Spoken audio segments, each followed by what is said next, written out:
ऐसे महान संत हुए हैं कि उनके पास समाधान मानो उनके भीतर रखा रहता था कि जो कोई जाए, कोई प्रश्न करे, उसका सरल ढंग से समाधान तुरंत उपस्थित कर देना। एक बार कहीं भ्रमण में थे, तो जो किसी गांव से गुजरे तो वहां एक छोटी सी सभा थी। उस सभा में कुछ लोग बैठे आपस में चर्चा कर रहे थे। तो चर्चा चल रही थी कि इन 4 वर्णों में सबसे ऊंचा कौन है, पूज्य कौन है। तो कोई कहे कि भाई ब्राह्मण पूज्य है, तो कोई कहे ब्राह्मण कैसे हैं भाई, क्षत्रियों में भी पूज्य लोग हुए हैं, वैश्यों में भी पूज्य लोग हुए हैं, शूद्रों में भी पूज्य लोग हुए हैं, तो सही पूज्य कौन है, किसकी पूजा की जाए। तो आपस में सब चर्चा कर रहे थे, अपने अपनी बातें कह रहे थे, कोई ब्राह्मण, कोई क्षत्रिय, कोई वैश्य, कोई शूद्र। इतने में सदगुरु कबीर साहब दिखाई पड़े। तो लोग संत कबीर साहब को जानते थे, देखा और बड़े प्रसन्न हुए कि अरे अब तो सदगुरु कबीर साहब आ गए हैं, अब समाधान तुरंत मिल जाएगा। बैठाए, उनका सेवा सत्कार किए और फिर कहा कि भगवान, हम लोग एक प्रश्न पर अटके हुए हैं। कोई कहता है ब्राह्मण पूज्य है, कोई कहता है क्षत्रिय पूज्य है, वैश्य पूज्य है, शूद्र पूज्य है। हम लोग समझ नहीं पा रहे हैं कि इन 4 वर्णों में ऊंचा कौन है, श्रेष्ठ कौन है। तब सदगुरु कबीर ने एक भजन के माध्यम से उन लोगों को बताया। वो भजन 4 पंक्तियों का भजन है कि हरिजन 4 वर्ण से ऊंचा, हरिजन 4 वर्ण से ऊंचा। और फिर उन्होंने कहा भाई ना मानो तो साख दिखाऊं, सबरी के फल खायो जूठा। दुर्योधन घर मेवा त्यागे, साग विदुर घर खायो रूखा। राजा युधिष्ठिर यज्ञ एक ठाने, बाजे न घंट विप्र भयो झूठा। कहाँ कबीर सुपच के जेवे, बाजा घंट गगन चढ़ ऊंचा। सब लोग सदगुरु कबीर को ताकते रह गए। अरे साहब ने तो बड़ी जल्दी समाधान कर दिया कि ऊंचा कौन है, पूज्य कौन है। हरिजन, हरिजन शब्द वेदों में तो नहीं है। हरिजन, जहां पर हरिजन की बात आती है तो ये हरिजन शब्द बीच में शूद्रों के लिए प्रयोग किया गया, दलित लोगों के लिए, शूद्रों के लिए दलित कहा जाता है। वेदों में केवल 5 जन की बात आती है। 5 जन कौन कौन? ब्राह्मण, क्षत्रिय, वैश्य, शूद्र और निषाद। ये 5 जन की चर्चा आती है। उसमें भी छुआछूत की भेदभावना नहीं थी। वहां तो बात थी कि हमारी पौशाला एक हो, हम एक साथ खाएं पिएं। छुआछूत की भावना नहीं थी। केवल कर्म को लेकर उनका विभाजन किया गया था। जैसे गीता में कहा गया गुण कर्म विभाग सा, गुण और कर्मों के आधार पर उनको ब्राह्मण, क्षत्रिय, वैश्य, शूद्र कहा गया। इसको सदगुरु अभिलाष साहब जी ने वर्तमान युग के हिसाब से कहा कि जैसे पहले ब्राह्मण, क्षत्रिय, वैश्य, शूद्र और निषाद की बात है, तो उन्होंने कहा कि आज के युग में अगर ये देखा जाए तो ज्ञानी, शासक, व्यापारी, शिल्पी और श्रमिक, ये ब्राह्मण, क्षत्रिय, वैश्य और शूद्र। ज्ञानी के अंतर्गत संत जन आ जाते हैं, जिनको आत्मज्ञान हो, जो उस रहने में चलते हो, वो ज्ञानी हैं। शासक जो राजकाज संभाल रहे हैं, अब मोदी हैं, योगी हैं, और भी जो हैं नेता अभिनेता, ये लोग चला रहे हैं देश को, ये शासक हैं। और व्यापारी जो व्यापार का काम करते हैं, इधर का माल उधर, उधर का माल इधर, आयात निर्यात करते हैं, वो व्यापारी हैं। शिल्पी जो मकान बनाते हैं और भी हमारी सुविधाओं के सामान बनाते हैं, वो शिल्पी हैं। और श्रमिक वे हैं जो मजदूरी करके अपना पेट भरते हैं, वो श्रमिक हैं। लेबर चौक पर चले जाओ, खड़े रहते हैं दिन भर, 4 मजदूर ले आओ, 5 ले आओ, दिन भर काम करेंगे, पैसा लेंगे, चले जाएंगे। और शिल्पी है तो शिल्पी वो भी आता है, काम करता है, लेकिन उसका चार्ज अलग होता है, उसके अंदर गुण है कोई ना कोई, मकान बनाने की कला सब में तो नहीं है। तो इसलिए वहां पर इन चीजों की बात, इन लोगों की बात कही गई कि ब्राह्मण, क्षत्रिय, वैश्य, शूद्र और निषाद, ज्ञानी, शासक, व्यापारी, शिल्पी और श्रमिक, ये 5 लोगों की बात कही गई। अब ये धीरे धीरे बाद में ये हुआ कि जब शूद्रों का नीच घोषित किया गया, तब हरिजन उनको कहा जाने लगा। तो हरिजन शब्द पहले, अब तो थोड़ा ठीक है, हरिजन लोग नहीं कहते, नहीं तो पहले कहते थे हरिजन टोला। गांव में एक टोला होता था जहां 10-5 घर या 20 घर होते थे, वो हरिजन होते थे, शूद्र होते थे। उस टोला के लोग, उसमें लोग जाते नहीं थे ब्राह्मण क्षत्रिय, बस किसी से भेजवा देते तो मजदूर आ जाते थे काम करने के लिए। इतना मतलब उपेक्षा के दृष्टि से उनको देखा जाता था। तो सदगुरु कबीर से पूछा गया तो उन्होंने कहा भाई हरिजन, हरिजन 4 वर्ण से ऊंचा। हरिजन का अर्थ साहब ने कहा, हरिजन का अर्थ होता है ज्ञानी, संत, संत गुरु भक्त, ये हैं हरिजन। और हरिजन शब्द महात्मा गांधी ने भी दिया था। महात्मा गांधी की हरिजन यात्रा महाराष्ट्र के वर्धा जिले से शुरू हुई थी और करीब 20,000 किलोमीटर पूरे भारत में पथ भ्रमण किए थे वो।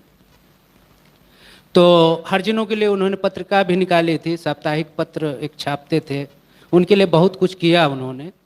तो उनका भी वही था अर्थ कि ईश्वर भक्त। हरिजन का मतलब छूत नहीं, ईश्वर भक्त, जो ईश्वर की भक्ति करता है, गुरु की भक्ति करता है, साधना करता है, आत्मज्ञान की चर्चा करता है, वह भक्त है, वह हरिजन है, और वह सबसे श्रेष्ठ है। तो सदगुरु कबीर कहते हैं हरिजन 4 वर्ण से ऊंचा। इन 4 वर्णों से हरिजन श्रेष्ठ है, ज्ञानी श्रेष्ठ हैं। और देखा भी जाता है, देखा भी जाता है कि जितने भी श्रेष्ठ संत हुए हैं या गुरु हुए हैं, प्रायः वो नीच कहे जाने वाले जात में हुए हैं। महाराज राम के गुरु को ले लीजिए, वशिष्ठ महाराज, वो भी तो शूद्र से हुए हैं, वैश्या से पैदा हुए हैं। नारद जी को ले लीजिए, दासी पुत्र नारद कहा जाता है। सोपच ऋषि को ले लीजिए, एक जमादार के पुत्र, भंगी के पुत्र। आजकल तो जमादार शब्द भी नहीं कहा जाता, उसको भी मिटा दिया है मोदी जी ने, कहा जाता है सफाई कर्मी। हम उसको जमादार नहीं कह सकते, भंगी नहीं कह सकते, सफाई कर्मी कहा जाता है। तो समय से शब्द बदलता है और ये सब बदल गया। और उसके बाद भी कुछ लोगों में ये बातें चलती रहीं कि नहीं, शूद्र शूद्र होता है। शूद्र शूद्र कैसे होता है? तो वेद में 10वें मंडल में आता है एक मंत्र, वो जो कहा जाता है कि ब्राह्मण मुख से पैदा हुआ, भुजाओं से क्षत्रिय, जंघा से वैश्य और चरण से शूद्र पैदा हुआ। वो तो 10वें मंडल का मंत्र है, बाद का लिखा है। पहले के मंत्र जितने भी ऋग्वेद में हैं इतने क्लिष्ट हैं, कठिन हैं कि सबके बस की बात नहीं पढ़ना। मैंने तो यहीं गुरुदेव जी जब प्रीतम नगर में पूरा निवास, पूरे संत रहते थे वहीं, पूरा निवास वहीं होता था।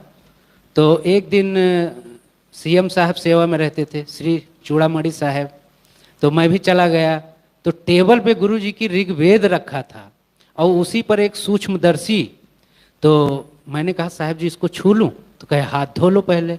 तो हाथ धोया, हाथ धोने के बाद उसको देखा तो उसमें का पहला मंत्र देख के मुझे समझ में नहीं आया कि ये कौन सी भाषा लिखी है। एक राक्षर था, उसके आगे 3 लाइन आ की मात्रा। अब उसको हम क्या पढ़ेंगे? तो मैं सीएम साहब से कहा कि साहब इसको क्या पढ़ेंगे? अरे कहे तुम रखो, गुरुजी सब जान लेते हैं क्या है। तो गुरुजी भी उससे देख देख के पढ़ते, सूक्ष्मदर्शी से, अक्षर को बड़ा करके। तो कितना क्लिष्ट है। और अंतिम का ये जो मंत्र कहा गया है तो सरल है, उसका तो कोई भी थोड़ा बहुत संस्कृत जानता है तो वो उसका अर्थ लगा सकता है। तो शूद्र को वहां से घोषित किया गया। तो मैं ये पूछना चाहता हूं, क्या ब्रह्मा जी ने केवल 4 लोगों को पैदा किया है? ब्राह्मण, क्षत्रिय, वैश्य और शूद्र। तो ये मुसलमान कहां से आ गए? ईसाई कहां से आ गए? ये सब कहाँ से आ गए? इनको किसने पैदा किया है? लोग ऐसी ऐसी बातें करते हैं बिना विवेक की।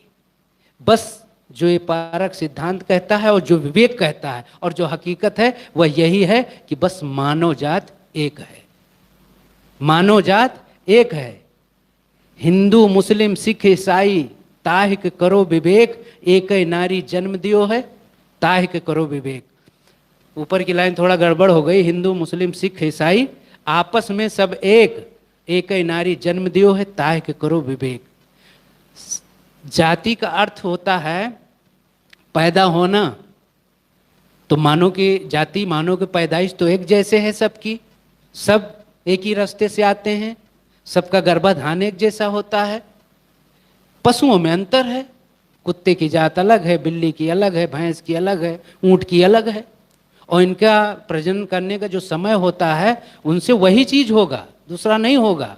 ऊंट से ऊंट ही पैदा होगा, लेकिन मनुष्य, पृथ्वी का किसी भी कोने का मनुष्य हो और कहीं की भी नारी हो, चाहे इंडियन मैन हो और अमेरिका की महिला हो, चाहे अमेरिका का पुरुष हो इंडिया की महिला हो, या अन्य जगह से भी लिया जा सकता है, दोनों के संभोग से मनुष्य ही पैदा होगा। बस उसमें रंग चेंज हो सकता है, गोरा काला हो सकता है। तो इसमें शूद्र की कहाँ से बात आ जाती है? तो सदगुरु कबीर समाधान करते हैं कि इसमें श्रेष्ठ कौन है? हरिजन, जो ज्ञानी संत हैं, जो साधन परायण हैं, जो साधना करते हैं, साधक हैं, ये सब हरिजन हैं, और यही ब्राह्मण हैं। एक भजन में और भी साहब जी ने कहा है, उन्होंने कहा था साधु की जात न पूछो निर्गुनिया, साधु की जात न पूछो निर्गुनिया, ये तो निर्गुण ब्रह्म है, इनकी जात क्या पूछते हो? निर्गुण का क्या जात होगी? आत्मा की कौन सी जात होगी? मेरे भीतर भी, आपके भीतर भी है।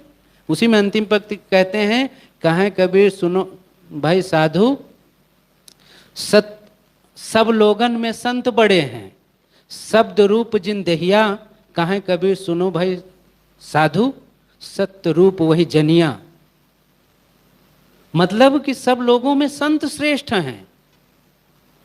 तो हरिजन चार वर्ण से ऊंचा, हरिजन नाम कोई शूद्र नहीं, हरिजन वह है जो साधना करता है और साधना के मार्ग पर चलता है, वह हरिजन है, हरि का भक्त है। हरिजन की अगर संध विच्छेद किया जाए तो बड़ा सरल अर्थ होता है, हरि और जन। हरि जन को अगर हरि प्लस जन कहा जाए तो हरि नाम भगवान विष्णु के लिए प्रयोग होता था, और जन उन्हीं का व्यक्ति, उन्हीं का शिष्य, भगवान का भक्त। तो हरिजन का अर्थ कितना बढ़िया है संध विच्छेद करने पर। फिर भी लोग हरिजन हरिजन शूद्र, आज तो पहले तो कहा जाता शूद्र दलित, अब तो ये सब कम हो रहा है, लिखा पढ़ी में रहता है, बाकी अब ऐसे कोई किसी को नहीं पुकारता है। पहले तो सीधा जात को लेकर के लोग उछाल करके बात करते थे, फलाने इधर आओ, फलाने इधर आओ। मैं जब पढ़ता था तो एक टीचर थे, वो ठाकुर थे, तो जब भी कभी किसी को बुलाते तो मुराई है, यादव है, और कोई है, लोध है, तो ऐसे कहते, ए मुराई चल खड़ा हो, अहिरऊ अहिरऊ कहे, अहिरऊ चलो खड़े हो। उस समय बड़ा खराब लगता था। अब हम लोग बोल भी नहीं सकते थे, छोटे हैं, स्टूडेंट हैं, टीचर को क्या बोलें। लेकिन अब बात समझ में आती है कि अगर आज वो ऐसा कहते हो, हम पढ़ रहे होते तो वहीं फिर टोक देते, लेकिन अब तो समय गया। खैर अब तो स्कूलों में कहा भी नहीं जाता। तो सदगुरु कबीर कहते हैं हरिजन चार वर्ण से ऊंचा। बाकी नीचे जितना भी उन्होंने एग्जाम्पल दिया है, उदाहरण दिया है, वो सब पौराणिक है। पौराण के आधार पर साहब जी ने उदाहरण दिया, और उदाहरण बड़ा सटीक दिया। ना मानो तो साग दिखाऊं, उन्होंने इतनी बातें कही कि हरिजन ही चार वर्णों से ऊंचा है, और ना मानो तो फिर बताऊं आगे। तो किसी ने कहा होगा बताओ गुरुजी, तो गुरुजी ने कहा ना मानो तो साख दिखाऊं। साख मतलब साक्षी गवाह, इसीलिए सदगुरु कबीर के दोहों को साखी कहा जाता है। साखी प्रकरण है अपने बीजक में। तो साखी मतलब होता है साक्षी गवाह, और जहां बात गवाही की होती है, जो गवाह दे देता है वो बात प्रमाणिक हो जाती है। आज कोर्ट कचहरी में भी देखा जाता है, अदालत में जज पूछता है तो भाई केस लगाते हैं एक दूसरे पर, इन्होंने ऐसा मर्डर किया है, तो वो बोलता है भाई गवाह क्या है, कौन है गवाही? तो गवाही बुलाया जाता है। अगर वो बोलता है कि हाँ मैंने इनको देखा है, इन्होंने मारा है, फिर वो प्रमाणित कर देता है, जजमेंट कर देता है। तो वैसे ही सदगुरु कबीर कहते हैं कि ना मानो तो साख दिखाऊं, सबरी के फल खायो जूठा। सबरी कौन थी? भीलनी थी, जंगल में रहने वाली आदिवासी जात की, लेकिन उसकी प्रेम और उसके भक्ति के कारण महाराज राम जाते हैं और उसके जूठे बेर खाते हैं। रामायण में ये कहानी नहीं है, रामायण में ये कहानी नहीं है, लेकिन ये कहानी प्रचलित बहुत है, हमने बचपन से बहुत सुना कथाकारों के मुख से। अब उसमें यह भी बताया जाता है राम जी खा रहे हैं और सबरी कैसे खिलाती है। इस पर तर्क बहुत विद्वान लोग करते हैं। कोई कहता है कि सबरी के जूठे बेर नहीं थे महाराज, मैं जब बातचीत करता हूं तब बताते हैं। बात ये थी कि सबरी जाती है और एक पेड़, पेड़ बहुत होते हैं बेर के, तो हर एक पेड़ के बेर को चखती है और जिस पेड़ के बेर मीठे होते हैं उसको तोड़ लाती है, वो यही चखना है। तो कोई कहता है नहीं महाराज ऐसी बात नहीं है, बात है कि वो टोकरी में बेर को लाती है और महाराज के सामने बैठती है और वो थोड़ा से खाती है, खा के जब वो लगता है कि मीठा है तो राम को देती है, अगर खट्टा है तो फेंक देती है। तो राम जी तो प्रेम बस खा लेते हैं, इसीलिए कहा जाता है भगत के बस में है भगवान, में भजन बहुत चलता है। तो राम जी खाते हैं और एक लक्ष्मण को भी देते हैं, तो लक्ष्मण को तो घृण लगती है, अब इसके जूठे बैर मैं खाऊं, तो वो क्या करते हैं उस बेर को पीछे फेंक देते हैं। और बेर कहाँ गिरती है?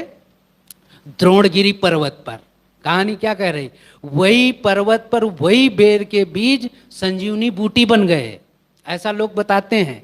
वो संजीवनी बूटी बन गई थी और जब लक्ष्मण को वो जो मेघनाथ ने मारा था बाण, बेहोशी वाला, मूर्छा वाला, ये नाक पास कह लीजिए, तब क्या करते हैं भाई संजीवनी लाना पड़ेगा।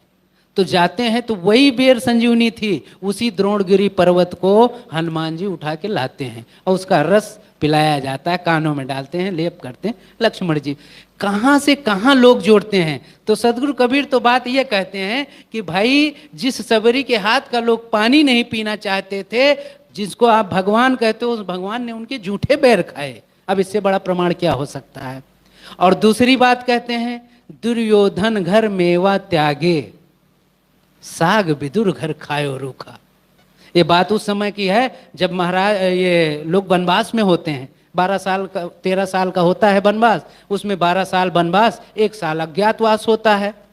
वनवास में तो आपको कोई देख सुन सकता है, बातचीत कर सकता है, उतनी हानि नहीं करेगा, लेकिन अज्ञातवास का एक शर्त होती थी। क्या शर्त? शर्त ये होती थी कि अगर उस 1 वर्ष में अगर हमारे सैनिकों ने तुम्हें पहचान लिया, देख लिया, तो फिर तुमको 12 साल वनवास झेलना पड़ेगा। तो उसको अज्ञातवास कहते हैं। तो अज्ञातवास नहीं था, महाराज कृष्ण शायद उनकी पत्नी भी थी, दोनों जाते हैं वहाँ मिलने के लिए। तो वहाँ बातचीत होती है, तो समझाने की बात होती है कि भाई एक बार दुर्योधन को समझाना चाहिए, झगड़ा ना हो, लड़ाई ना हो। तो उसी में एक बार वो जाते हैं अपनी बात दूत के माफिक, ये पहले जाते हैं, एक बार जाते हैं तो उनको किडनैप करने की कोशिश करता है, लेकिन ये उसके पहले की बात है। और जाते हैं तो दुर्योधन स्वागत करता है, वो तो सोचता है कि अगर कृष्ण हमारे पक्ष में आ जाएं तो सब काम हो जाए। तो बातचीत होती है, लेकिन वो नहीं मानता। उसी समय दुर्योधन कहता है कि मैं एक सुई के नोक के बराबर भी जमीन नहीं दूंगा बिना युद्ध के। तब महाराज कृष्ण ने कहा ठीक है, देखा जाएगा। तो उसने स्वागत किया, आइए हमारे भवन में और भोजन प्रसाद यहीं ग्रहण कीजिए। महाराज कृष्ण ने कहा था दुर्योधन, जिसके हृदय में प्रेम ना हो उसके यहाँ का भोजन नहीं करना चाहिए। तो उसने कहा क्या कृष्ण मैं तुमसे प्रेम नहीं करता हूँ? कृष्ण ने कहा तुम्हारा प्रेम तो सब दिख रहा है ऊपर से, भीतर से तुम्हारा बस चले तो तुम मुझे मार दो, लेकिन डर बस भय बस नहीं कर रहे हो ऐसा। तो उन्होंने कहा जो प्रेम से भोजन न कराए उसके यहाँ भोजन नहीं करना चाहिए। तो वो वहाँ से फिर चले आते हैं और जाते हैं विदुर के यहाँ। विदुर कौन थे? दासी पुत्र विदुर थे। 2 रानियों से तो विचित्र ये युधिष्ठिर और पांडव पैदा हो गए थे, लेकिन दासी पुत्र से हुए थे विदुर। तो दासी पुत्र विदुर के यहाँ जाते हैं और वहाँ वो सूखा रूखा खाते हैं जो मिलता है। वहाँ भी एक कहानी ब्राह्मणों ने गढ़ दिया प्रेम के बस। क्या गढ़ा कि वहाँ जाते हैं तो विदुर तो कहीं बाहर रहते हैं, विदुरानी रहती हैं उनकी पत्नी, और उस समय खाने के लिए फल फूल रहता था। तो बेचारी कहा कि बैठिए, और उसके बाद केला छील छील के केला को नीचे फेंक देती, छिलका कृष्ण को दे देती, और छिलका कृष्ण बड़े प्रेम से खाते। खाते रहे तब तक विदुर आए, देखे, उन्होंने कहा अरे ये क्या कर रही है, हमारी पत्नी क्या कर रही है, को नीचे फेंक रही, छिलका कृष्ण को दे रही हो, कृष्ण भी प्रेम से खा रहे हैं। तो उन्होंने जब जोर आवाज लगाई तब उनको होश आया। अरे उन्होंने कहा अरे भैया हमसे तो गलती हो गई। कृष्ण से कहा, कृष्ण ने कहा नहीं काकी, इतना आनंद आ रहा था जो आप प्रेम से खिला रही थी, आपको ये भी सुध बुध नहीं था। तो यहाँ तो बात प्रेम की है कि प्रेम से अगर हमको कोई नमक रोटी भी दे तो अमृत तुल्य भोजन है, और अगर कोई निरादर करके हमको हलवा पूड़ी खिलाए तो वो भी विष तुल्य है। इसलिए सदगुरु कबीर ने कहा, रूखा सूखा खाई के ठंडा पानी पीऊ, देख पराई चूपड़ी मत ललचावे जीव। जो मिले सहज मिले सो दूध बराबर, मांगा मिले सो पानी, कबीर व रक्त सम जामे ऐचा तानी। तो प्रेम से जहां मिलता है वहां भोजन करते हैं। तो वो उदाहरण देते हैं कि बताओ तुम्हारे दुर्योधन के घर महाराज कृष्ण भोजन नहीं किया, किया किसके यहाँ, दासी के यहाँ। तो इसलिए हरिजन चार वर्ण से ऊंचा, वो ध्यान आपस में कर रहे तो लोग सब सुन रहे हैं। और तीसरी बात कहते हैं, और भी उदाहरण देते हैं युधिष्ठिर का। युधिष्ठिर ने समय से एक ब्रह्म भोज किया था। ब्रह्म भोज उस समय कहा जाता था, हम लोगों के गांव देहात में उसको बरम भोज कहते हैं। शब्दों का अंतर है। देहाती लोग बड़े निमंत्रण आते थे, हमारे घर वाले ही कहते थे वहां चले जाना दादा घर, बरम भोज है। बरम भोज है मतलब पूरी सब्जी मिलेगी, खाएंगे। तो बरम भोज का मतलब होता था ब्रह्म भोज, ब्राह्मणों का भोज। तो ब्राह्मणों का भोज, अब ब्रह्म सारे ब्राह्मण आते थे उसमें, और ब्राह्मण उसे भी माना जाता था, भले शूद्र कुल में उत्पन्न हुआ हो, अगर ये साधना कर रहा वो आत्मज्ञानी है तो वो ब्रह्म के समान है। इसीलिए ब्रह्म जानति ब्राह्मण कहा गया, जो ब्रह्म को जानता है वो ब्राह्मण है। जब ऐसी बात कहा तो वहां राजा युधिष्ठिर ने जो ब्रह्मभोज किया था तो दूर दूर से लोग आए थे, ब्राह्मण बुलाए गए थे। तो उसमें एक नियम था, नियम ये था कि भाई जो सच्चा ब्राह्मण होगा जब भोग लगाएगा तो वहां कोई घंटा रहा होगा, घंटा बजेगा। अब एक कहानी है, घंटा तो बजेगा नहीं बजेगा बाद में बताऊंगा। तो आए सब सारे ब्राह्मण और भोजन प्रसाद किए। अब भोजन प्रसाद किए तो घंटा बजबे नहीं किया, घंटा नहीं बजा। तो लोगों ने कहा भाई आपका ये ब्रह्मभोज सार्थक नहीं हुआ, सफल नहीं हुआ। तब किसी ने कहा कैसे क्या करें, तब उन्होंने कहा था कि अरे स्वपच ऋषि को बुलाए हो? तो किसी ने कहा नहीं। अरे कहे उन्हीं को बुलाओ, वही तो सच्चे ब्राह्मण हैं, वही तो ब्रह्म है।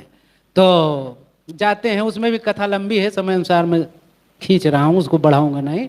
जाते हैं, उनको भीम जाते हैं, ले आते हैं, उनको लाते हैं स्वपच ऋषि। और स्वपच ऋषि जैसे ही भोजन करते हैं, कहानी में तो और है, द्रौपदी की कहानी कही जाती है, लेकिन बात यह है कि जब उन्होंने भोजन किया वैसे भैया घंटा बजा बड़े जोर का। लोगों ने कहा धन्य हो स्वपच ऋषि, धन्य हो स्वपच ऋषि। सारे ब्राह्मणों का मुंह नीचा हो गया। तो यहाँ पर किसी को नीचा दिखाने के बाद सदगुरु कबीर नहीं कहते हैं, वो कहते हैं कि जो संयमी है, त्यागी है, ब्रह्मज्ञानी है, उसकी ही विजय होती है, बाकी नामधारी ब्राह्मणों से काम होने वाला नहीं है। इसलिए उन्होंने कहा कि ब्राह्मण आए खाए लेकिन घंटा नहीं बजा। अंतिम में कहते हैं कहाँ है कबीर स्वपच के जेवे, बाजा घंट गगन चढ़े ऊंचा। सदगुरु कबीर कहते हैं जब स्वपच ऋषि आए और उनके लिए भोग लगाया गया, उन्होंने जैसे ही भोग लगाया वैसे ही घंटा बजने लगा, सारे ब्राह्मणों का मुंह नीचा हो गया। तो इसलिए सदगुरु कबीर कहते हैं हरिजन चार वर्ण से ऊंचा। ये जो संत हैं, संतों की कोई जात नहीं होती, गुरु की कोई जात नहीं होती। रविदास कौन थे, मीरा कौन थी, वशिष्ठ कौन थे, नारद कौन थे, स्वपच ऋषि कौन थे? सब शूद्र कुल में जन्मे, लेकिन अपने कर्म से वो ब्राह्मण थे, श्रेष्ठ थे, कुल राम के गुरु थे, जिन्हें भगवान हम कहते हैं। उन भगवान के गुरु एक वैश्य पुत्र थे। और नारद जी हर जगह जजमेंट देने के लिए पहुंचे रहते थे, लेकिन ब्रह्म ऋषि कहा जाता था उनको, ब्रह्मज्ञानी थे। सदगुरु अपने गुरुदेव जी से शायद किसी ने एक बार आया, पूछा यही कि साहब यहाँ ब्राह्मण भी हैं? गुरु जी ने कहा यहाँ जितने रहते हैं सब ब्राह्मण हैं, ये सब ब्रह्म को जानने का प्रयास कर रहे हैं, कुछ ब्रह्म को जान लिए हैं, कुछ जानने का प्रयास कर रहे हैं, कुछ चल रहे हैं, ये सब ब्राह्मण हैं। वो चुप हो गए। अरे ब्राह्मण कोई जाति नहीं है, ब्राह्मण तो एक श्रेणी है। जो साधना संपन्न हो जाता है वही ब्राह्मण है, जो ब्रह्म को जान लेता है वही ब्राह्मण है। इसीलिए किसी ने बड़ा अच्छा कहा, जन्मता जायते शूद्रा संस्कार दुजुच्यते वेद पठनात् भवत विप्रा ब्रह्म जानत ब्राह्मणा। जो ब्रह्म को जान लेता है वो ब्राह्मण है, वो किसी भी जात का हो। सत्यकाम जाबाल की वो कथा आती है, कथा नहीं कहूंगा, संक्षेप में यही, गुरु गौतम क्या कहते हैं, तेरा गोत्र क्या है? तो वो कहता है कि मैं गोत्र तो नहीं जानता हूं, माँ से पूछ के आऊंगा।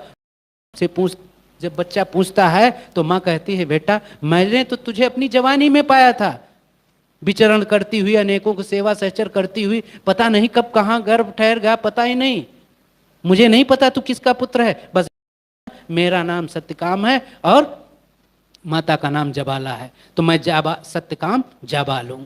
और जब गुरु जी पूछते हैं, आज किसी से पूछा जाए तो शायद नहीं कह पाएगा, लेकिन उस समय वो बच्चा बिल्कुल निश्चल होता है ना, हृदय से निश्चल, और सीधा बोलता है कि हमारी माता जी ने ऐसा कहा है, मेरा नाम सत्यकाम जाबाल है।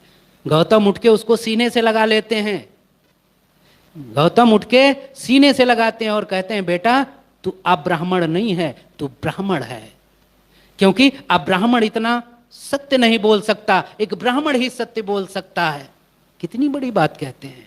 तो ब्राह्मण की परिभाषा है जो सत्य बोले। आज के ब्राह्मणों के पास कोई चला जाए तो पूछे कि वो पूछे आपका कुल गोत्र और आप बता दो ऐसा, अरे कहें चल भग नाजायज की औलाद, कहाँ से चला आया यहाँ, सीधा डांट देंगे। लेकिन उस समय जात पात का मूल्यांकन नहीं था, मूल्यांकन था तो चरित्र का मूल्यांकन था। जो जितना चरित्र में श्रेष्ठ वही उतना पूज्य। इसलिए महत्व है चरित्र उज्जवल करने का। हम लोग यहाँ आए हैं, कोई कर्मकांड नहीं करते, कोई पूजा पाठ नहीं करते, करना है तो हमको अपने चरित्र को उज्जवल करना है, उज्जवल बनाना है, जितना बने धीरे धीरे धीरे धीरे, और एक दिन हम इतने उज्जवल हो जाएंगे कि साफ पाक पवित्र हो जाएंगे। कैसे? यहाँ आते हैं हम नए नए तो अनेकों प्रकार के संस्कार भरे रहते हैं और साधक उस तरह से तीव्र गति में नहीं चल पाता है। लेकिन पलटू साहब का एक भजन है, बनत बनत बन जाए पड़ा रहे संत के द्वारे। अरे बनते बनते बन जाएगा भैया, संत के दरवाजे पे पड़ा रहो। मुर्दा होए टरे नहीं टारे, लाख कहे समझाए। जैसे एक मुर्दा है, उसको चाहे मारो, गरियाओ, लात मारो, जो कुछ करो, वो कुछ नहीं बोलता, ना उठ के जाता है कहीं। इसी प्रकार संत दरबार में आए हैं, गुरु दरबार में आए हैं, जो भी जितना हमको डांट मिले, फटकार मिले, जो कुछ मिल जाए उसको सहर्ष स्वीकार करते हुए अगर हम अपने चरित्र को, अपने जीवन को अच्छा बनाते हैं तो निश्चित हम एक दिन उस मंजिल को तय करेंगे जिसके लिए सदगुरु कबीर ने कहा कि हरिजन चार वर्ण से ऊंचा, फिर वही श्रेष्ठ हो जाता है, पूज्य हो जाता है, फिर उसकी जात पात कोई नहीं पूछता है। इसलिए कर्म बड़े होते हैं, उसके गुण बड़े होते हैं, और बाकी जात से तो कोई नहीं। ब्राह्मण घर पैदा हुए, कर्म महाघटिया। आज एक सज्जन का फोन आया, पंडित हैं, तिवारी हैं वो, तो वो कल ही फोन किए थे और पूछा था कि महाराज जी समझिए मैं आपसे कुछ प्रश्न करना चाहता हूँ। तो मैंने उनको समय बताया, तो समय के अनुसार फ़ोन किया उन्होंने, लेकिन मैं उस समय रिसीव नहीं कर पाया, बाहर गया था। आया तो मैं भाई टाइम दिया था, मुझे याद आई, हमने कहा भाई वो अपने टाइम पे किया है, हमें वह अपनी बात पूरी करनी चाहिए। मैंने फ़ोन लगाया तो उन्होंने कहा कि महाराज अंडा बेचना चाहिए कि नहीं बेचना चाहिए। तो हमने कहा कि यार ब्राह्मण हो और ब्राह्मण हो कि अंडा बेचे, तो फिर कल को मांस भी बेचोगे। तो कहे नहीं आप बताएं। तो समाधान उनका किया तो उन्होंने कहा हाँ महाराज जी, मैं दूसरे की दुकान पर बैठा हूँ, उन्होंने मुझे सौंपा है कि इसको आप चलाओ, कमाओ, इनकम, मुनाफा जो कुछ है। लेकिन वो अंडा भी बेचते थे। आज भी जनरल स्टोरों पर देखा जाता था, पहले अंडा नहीं मिलता था, लेकिन आजकल जनरल स्टोर पर भी रखते हैं अंडा, ट्रे में रखे रहते हैं। तो उनको बताया तो कहे जी बिल्कुल आपकी बात मैं स्वीकार करता हूँ, अभी मैं फ़ोन करता हूँ उनको कि भैया अगर आपको अंडा बेचना है तो दूसरा आदमी रखिए, हम आपकी दुकान नहीं संभाल सकते। तो ब्राह्मण जो है वो कर्म से ब्राह्मण है, मांस मछलियाँ खाएं उनको कहें ब्राह्मण है। एक ब्राह्मण की घटना सुना दूं फिर बंद करूंगा, समय हो रहा। एक पंडित जी थे, हमारे क्षेत्र की घटना है। तो वो अंडा खाते थे और वो लोग क्या पहले नाम देते, नाम चेंज कर देते। अंडा कहो सभी समझ जाए, सफ़ेद आलू कहते, सफ़ेद आलू। तो नई साइकिल लेकर आए थे, बाजार में खड़ी किए और बाजार में साइकिल खड़ी किए और साइकिल खड़ी करने के बाद उन्हीं के गांव का एक पासी आ गया। तो पासी जानता था, तो पासी से कहे कि फलाने 1 दर्जन सफ़ेद आलू ला के इसी हमारे थैले में रख देना। तो पासी गया और 1 दर्जन अंडा लिया और ले जाके उन्हीं की साइकिल में थैला टंगा तो डाल दिया। और डालने के बाद वो सीधा साइकिल उठाया, चलने लगा।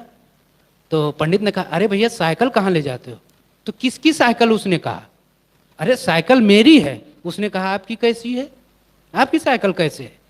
तो अरे भैया अभी तो मैं कल ही इसको बंधवा के लाया हूँ नई साइकिल। तो उसने कहा कैसे है आपकी? और लोग एकत्रित हो गए, क्या हुआ पंडित? क्या? अरे भैया ये हमारी साइकिल है, और ये कहता है कि हमारी साइकिल है। उन्होंने कहा भैया इधर आओ, ये साइकिल अगर पंडित जी की है तो इसमें अंडा किसके हैं ये बताओ। अब पंडित जी फंस गए। अगर वो कहते हैं साइकिल हमारी है तो अंडा भी पंडित जी के हैं, फिर जात वाले उनका बहिष्कार कर देंगे। तो उन्होंने कहा कि यार जात वाला मतलब अपनी इज्जत बचाना चाहिए। उन्होंने कहा अरे भैया यही की साइकिल है। तो लोगों ने कहा हाँ भाई वो पासी है, अंडा खाता है, उसकी साइकिल है, लेकर चला गया। पंडित रह गए। तो इसलिए भाई उल्टा सीधा कर्म करो और अपने कहोगे हम ब्राह्मण हैं, तो ब्राह्मण नहीं। ब्राह्मण वह है जो अच्छे कर्म करता है, श्रेष्ठ पूज्य वह है जो भगवान का भजन करता है। इसीलिए सदगुरु कबीर ने इस भजन को और भजन के माध्यम से कुछ उदाहरण दिए। मैं भजन दोहरा देता हूँ बस। उन्होंने कहा कि हरिजन 4 वरण से ऊंचा, ना मानो तो साख दिखाऊं, सबरी के फल खायो जूठा। दुर्योधन घर मेवा त्यागे, साग विदुर घर खायो रूखा। राजा युधिष्ठिर यज्ञ यज्ञ ठाने, और बाजे न घंट विप्र भयो झूठा। और कहें कबीर एक सुपच के जेवे, बाजा घंट गगन चढ़ ऊंचा। बस इतना ही कहकर मैं अपनी वाणी को विराम देता हूँ। बोलिए सदगुरु कबीर साहेब की जय। साहेब